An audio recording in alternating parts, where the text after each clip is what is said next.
Hi, I'm One Wing Wannabe, and today let's talk about... Hi, I'm One Wing Wannabe, today let's talk about hardcore gaming.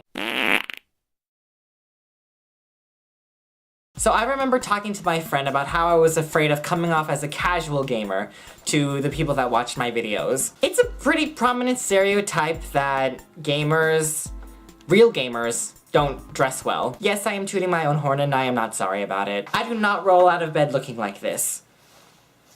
Well, this is a bad day to toot my own horn, I guess.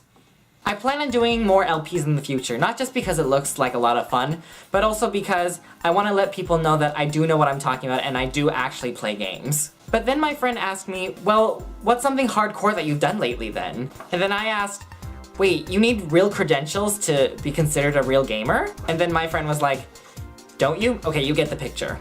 And I admit, I had to think really hard. I don't know if I've actually done anything that's considered hardcore. I've played a lot of games, but is that considered hardcore? I did 100% complete Kingdom Hearts 1 and 2. Does that count? And then my friend was like, I think so.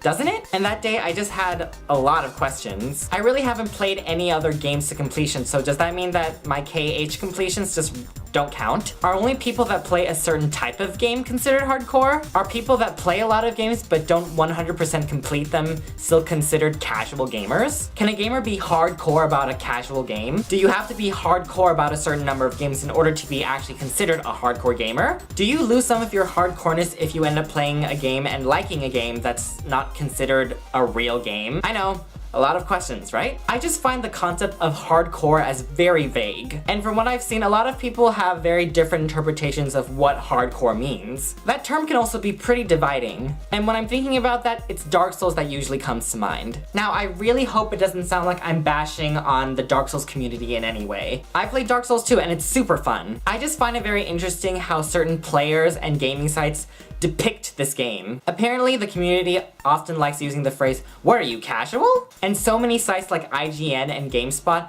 have said, now this game is not for everybody because you're gonna die a lot. This game is for the hardcore crowd. This game is very punishing and not for the casual gamer. And I think that this, choice of words can be very discouraging towards people that really like playing games, but they're just not very used to the playstyle of Dark Souls. Call me crazy, but I personally feel that games like Dark Souls and Volgar the Viking, they're not inherently exclusive. Those kinds of games are simply designed to be tried multiple times. The devs simply made a design choice because that's how they wanted the players to play it. I mean, it's not like the devs were like, okay dude, so like, we need to make a game that's only for like the real gamers. Only the special gamers can play them. And for anybody that tries to play the game but are actually like fake gamers, we're gonna punish them and make them cry. If you're willing to put in honest effort, I don't think it's that hard to get through the game. It's just a matter of trial and error. That's how everybody has to play the game.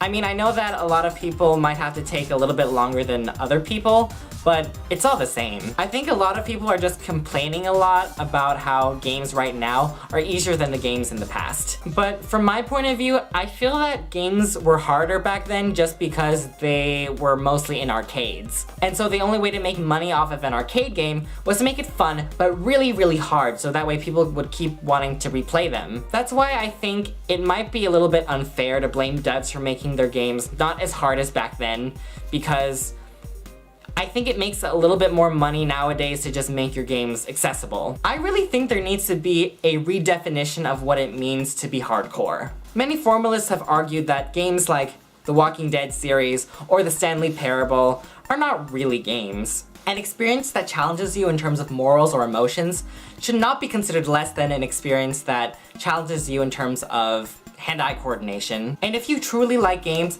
you should never be scared of being discredited as a false gamer, as long as you've actually played the games that you're, talking about. But those are just my thoughts. So let me know what you guys think in the comment section. So yeah, I think that's it. Thank you so much for watching. I hope you have a great Halloween, have a great week in general, and make sure to check back next week because I'll be having another gaming topic that we can talk about. All right, yeah, thanks for watching again. Bye guys.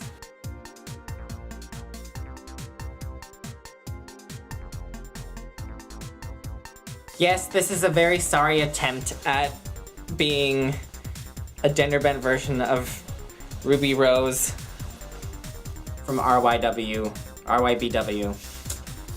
Don't judge me. Yes, I'm reusing my scythe